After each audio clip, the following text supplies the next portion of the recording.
Chapter 19 of Beren and Lúthien. Right off the bat, Tolkien lets us know that this story is going to have a happy ending, which is nice considering how the next 4 chapters after that are gonna be a nightmare. Hey, no one said this was gonna be all Lembas and Mirrorvor 24/7, okay? Alright, so let's check back in with Barahir and his son Beren and their companions, this group of 13 outlaws wandering the wild parts of Dorthonion, aka Tarn Aeluin. They hunker down at a remote mountain lake called Tarn Aeluin, but eventually Morgoth sends Sauron to trick one of the companions into revealing where the group is hiding out. So, a bunch of orcs come and kill everyone except Beren, who was out on a routine spy mission. After he comes back, he hunts down the orcs and kills all of them, making sure to take back the ring that Finrod had given his father. Then for the next 4 years, he wanders around Tarn Aeluin as a sort of orc assassin, and he spreads fear in the hearts of Morgoth's servants, and tales of him spread far and wide. But after a while, the land becomes too dangerous even for him. Morgoth's servants are running around everywhere, so he decides to climb over the Ered Gorgoroth and go to Doriath. Now remember, he has to brave unknown terrors in those mountains and the valley below, and by the time he wanders into the Enchanted Wood, he's pretty worn down. Now you might be wondering, hey, how come this human manages to get into Doriath? I thought that place was closed. Well, remember back in chapter 17, Melian predicted that a man from the house of Beor would enter Doriath by a doom beyond anyone's power? Well, here he is, folks! So he stumbles into the forest looking like a grim hobo, and then he happens to come across Lúthien, daughter of Thingol and Melian, dancing in a glade under the moonlight. Then all his memories of hardship leave him, and he's enchanted by her, because she is the most beautiful child of Ilúvatar to have ever lived, and whoever will live.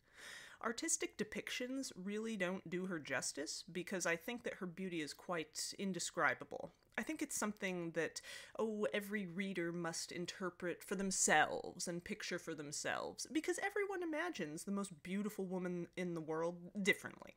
Anyhow, there is a light that shines in her face, and her glory and loveliness are like stars and sunlight and clear water. And here she is in the middle of perfect, untarnished nature. But Beren finds himself unable to speak, and Lúthien then vanishes. He keeps wandering around, calling her in his heart Tinuviel, which is his name for her, meaning nightingale.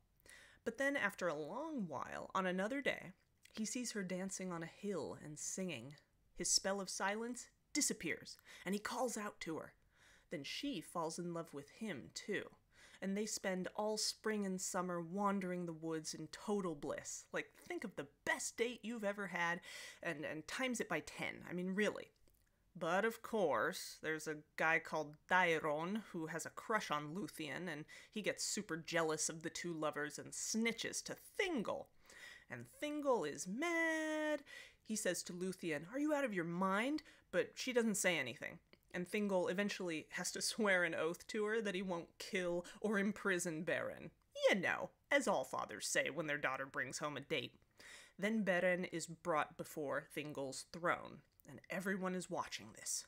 And Thingol goes, "What are you doing here, you stinky mortal? What do you have to say for yourself?" And Beren is kind of speechless with fear at first, until he looks at Lúthien and Melian. Then he's magically able to speak eloquently. And he replies, "I've traveled far and wide, and I'm here because of fate. I seek the hand of your daughter, and neither rock nor steel, nor the fires of Morgoth are going to keep me from her." And at this point, everyone's looking at each other like, okay, so Thingol's gonna kill this guy, right? Yeah, definitely. And Thingol is livid, saying, "I would kill you right now if I hadn't sworn that darn oath to my daughter, you base-born mortal, you thrall." And Beren says, "Hey, kill me if you want, but no one calls me a thrall. Finrod himself gave my father his own ring. See? We are so not base-born." And Melian whispers to Thingol, "Cool it, will ya? This guy's got destiny written all over him." Of course, Thingol ignores her, as usual, and says to Beren, "You are so not good enough for my daughter, but I'll make you a little deal. You go and take a Silmaril from Morgoth's crown, bring it back to me, and if Lúthien's willing to marry you, go for it. Whoa, this is basically a suicide mission. Thingol knows it. Everyone knows it. And by telling Beren to go on this quest, Thingol has inadvertently ensnared his kingdom with the fate of the Silmarils, and we all know how well that's been going for everyone else involved in the quest for those jewels. And Beren's like, next time you see me, my hand shall hold a Silmaril from the Iron Crown. Then he leaves, alone, and Melian says to Thingol, congratulations, either you've doomed your daughter or yourself, and Doriath is now mixed up in this Silmaril business. Good job. And Thingol's like, yeah, don't worry about it. It's not like he's actually gonna go through with it.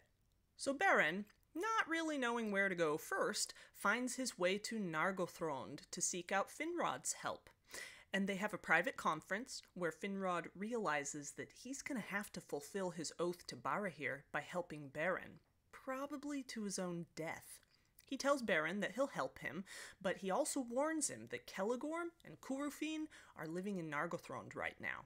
And once they hear that Beren is after one of the Silmarils, they will show no mercy to him, because those Silmarils are cursed with an oath of hatred. So Finrod tells his people what's going on, and that he's gonna help Beren. And Celegorm and Curufin, sure enough, reiterate their oath and rile everybody up.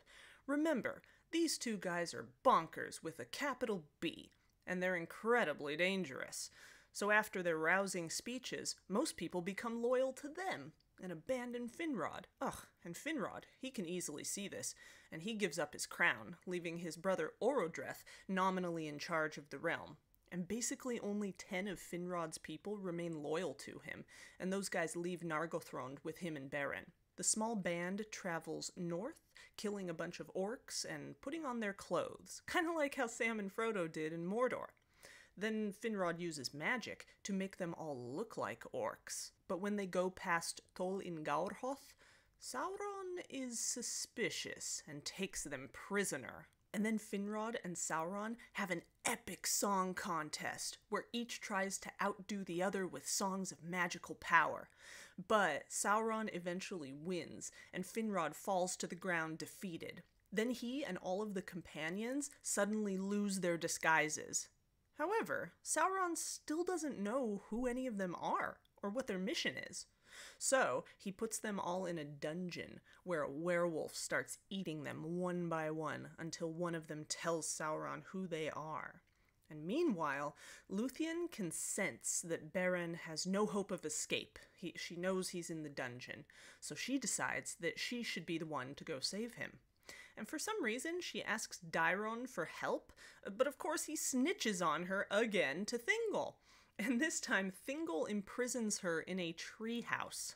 Yeah, he's being kind of a butthead right now. But thankfully, she escapes by making her hair grow really long and weaving a cloak of enchantment out of it. Then she uses more of her hair as a rope to climb down, and when it brushes against the guards, it just makes them fall asleep. And then she escapes Doriath. This is amazing stuff, right? Around this time, Celegorm and Curufin are out hunting with many hounds. One of these great dogs is called Huan.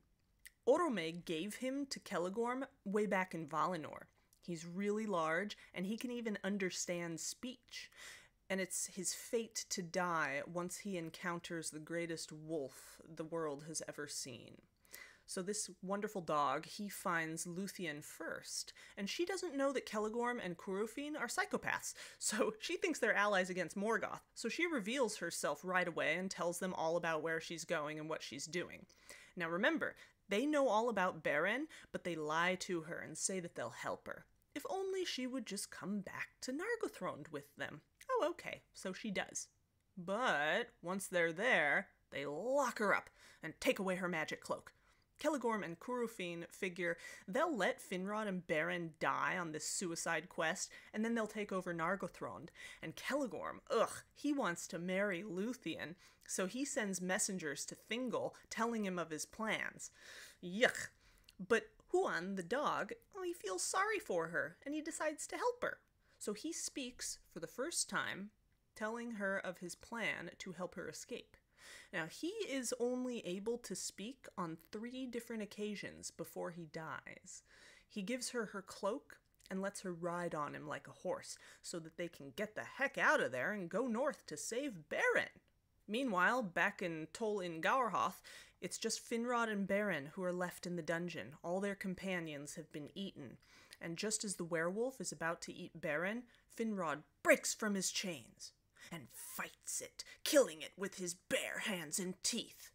But it mortally wounds him, and as he lies dying, he says, "I go now to my long rest in the timeless halls beyond the seas and the mountains of Aman. It will be long ere I am seen among the Noldor again, and it may be that we shall not meet a second time in death or life, for the fates of our kindreds are apart. Farewell." Thus King Finrod Felagund, fairest and most beloved of the house of Finwë, redeemed his oath, but Beren mourned beside him in despair. Then suddenly Beren hears Lúthien singing outside, so he answers her right before he passes out. Hearing his response, she sings a song of power. Sauron sends out wolves to fight her, but Huan, he kills each one. So, Sauron takes on the form of a werewolf and goes out to battle Huan himself. But Huan eventually pins him down, and the only way Sauron can escape is if his spirit leaves his body. So Lúthien says, "We could kill you right now, and you'd have to go back to Morgoth in shame and suffer his endless torture as a spirit, or we can leave you with your body intact if you just go away right now and give me control of this island." So he gives her the island and flies away in the shape of a vampire bat. And Lúthien, she frees all the captives on the island by magically tearing down the tower. And she finds Beren and revives him out of his silent mourning and despair for Finrod. And then they both bury Finrod's body on the island. Now, I like how even in the midst of this sadness, Tolkien mentions that Finrod now walks with his father beneath the trees in Eldamar. That's, of course, far in the future from this point in the story right now, but it means his soul didn't spend a super long time in the halls of Mandos after he died in Middle-earth, probably because he was such a good-hearted person who deserved peace. Now Beren and Lúthien are free to walk together in the woods once again, and even when winter comes, it doesn't really bother them, because they're so happy together. And Huan, he returns to Celegorm because he's a loyal dog, and the prisoners from Tol in Gaurhoth, they return to Nargothrond, and when they get there, they tell everyone how Lúthien, and not the Sons of Feanor, was the one brave enough to face Sauron one-on-one. So now everyone in Nargothrond realizes that Celegorm and Curufin are just no good, and they give their loyalty back to Orodreth, who banishes the brothers, saying that his realm is now no longer friends with the Sons of Feanor. Even Curufin's own son, Celebrimbor, rejects him. Now, Celebrimbor won't be mentioned again for a long while in the Silmarillion, but he will be a major player in the future. So, they leave, and Huan goes with them. They head north, but just then, they happen to come across Beren and Lúthien in Brethil. Celegorm rides fast towards Beren to run him over, while Curufin snatches up Lúthien. But just then, Beren leaps forward and grabs Curufin by the neck. They fall to the ground. Beren is throttling Curufin, and Lúthien is off to the side, and Celegorm rides at them with a spear. But Huan, finally realizing that his master's a total nutjob, stands in front of Beren, so Celegorm's horse swerves away. Lúthien tells Beren not to kill Curufin, so he just takes all his weapons and his horse instead. And Beren basically tells the brothers to hit the bricks, but as they're riding away on Celegorm's horse in shame and anger, Curufin turns and shoots an arrow at Lúthien. What a jerk! But luckily, Huan intercepts it. Then he shoots another arrow, so Beren jumps in front of it, and he gets shot. Now, Huan, he chases the brothers away, and Lúthien tends to Beren. She is eventually able to heal him, though, and they soon return to Doriath. Then, early one morning, knowing that Lúthien is now safe and not wanting to put her in any more danger, Beren gets up and sets forth alone to continue with his quest, leaving her asleep. He rides all the way to the edge of Anfauglith, and then he sings a song of farewell, figuring that he's going to his death. But just then, he hears a distant song in response. It's Lúthien and Huan! Hey! In order to pass through the haunted northern lands unhindered, Huan had taken on the form of a werewolf, and Lúthien the form of a bat, both servants of Sauron. So they catch up to Beren, and he just tries to dissuade her from this suicide mission. But Huan speaks for a second time to tell Beren that his and Lúthien's fates are now entwined, and she is now subject to the shadow of death by virtue of her love for Beren. He explains that she will go with Beren anywhere, even to an uncertain doom. So, Beren accepts this and doesn't try to dissuade her anymore. Huan has to leave them for a bit, so Beren takes on the wolf form, and Lúthien again dons the form of a bat, and together they head towards Angband. But as they approach the gates, they see a great wolf, the likes of which no one has seen before, guarding the entrance. His name is Karcz, and he was inspired, actually, by the great wolf Fenrir from Norse mythology. So there you go. Anyway, Lúthien puts him under a sleeping spell, and she and Beren are then able to enter Morgoth's realm. They descend into the darkest depths of Morgoth's hall, the belly of the beast. And Lúthien comes before the throne of Morgoth, who magically removes her disguise. But she bravely tells him her real name, and then offers to sing for him. And he's so full of lust that he agrees. So while she sings, he gets so lost in his own perverted thoughts that before he knows it, he's incapacitated, and all his minions are asleep. Even Beren falls asleep. Then Lúthien casts her magic cloak over Morgoth so that he too falls down asleep, and his heavy crown clangs to the floor. Then she wakes up Beren, who sneaks up to the crown and pries out one of the Silmarils with a knife. Now, you might be thinking, I thought when Varda hallowed the Silmarils, she made it so they burn mortal hands. Yes, well, Beren is special. He can hold it with no problem. But unfortunately, he gets a little overzealous and thinks that he can get the other two Silmarils as well. But they are not a part of his fate, so when he tries to pry them out, his knife breaks, and a piece of it hits Morgoth in the face. Even though Morgoth doesn't really wake up, he just kind of stirs, Beren and Lúthien are like, "Whoa, let's book it!" And they run away in terror. But Karcz at the gates is now awake, and Lúthien is too spent to put another spell on him. So Beren holds the Silmaril right in the wolf's face, hoping it'll make him go away. That doesn't work. Instead, Karcz bites his hand off, the Silmaril and all. But because he's evil, the jewel is now burning him from within. I mean, talk about heartburn, right? So he runs away in dreadful anger, unleashing wild fury and ruin on the world, like a running tornado. It's just disaster. And Beren swoons from the venom in the bite, because of course it was venomous, but Lúthien is too weak to heal him completely. All would be lost if it weren't for some eagles who come down and take them up and away just in time. Because below them, Thangorodrim suddenly bursts into flame and lightning. They fly far away, over Gondolin and all the way back to Doriath. And there, Lúthien meets Huan, and the two of them tend to Beren until he's miraculously healed. So they wander free and happy in the woods again. But after a while, Beren starts to feel kind of bad that Lúthien is living like a wild person with him in the forest, instead of dwelling in a fine palace like the queen she is. Also, he doesn't feel right keeping her away from Thingol, because if he wants to marry her, then he still needs Thingol's permission.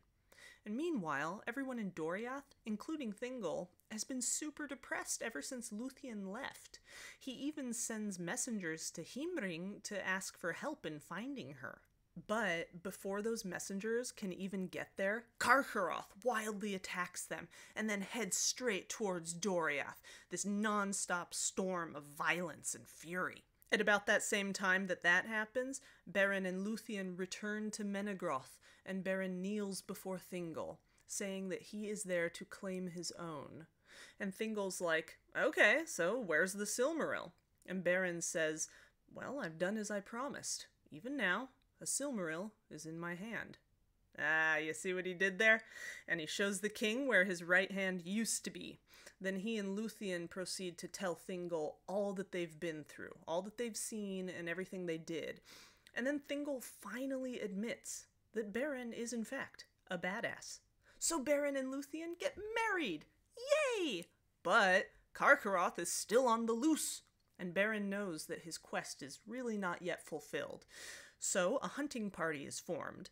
Beren, Huan, Thingol, Beleg Strongbow, the chief march warden, and Mablung, the chief captain of Doriath.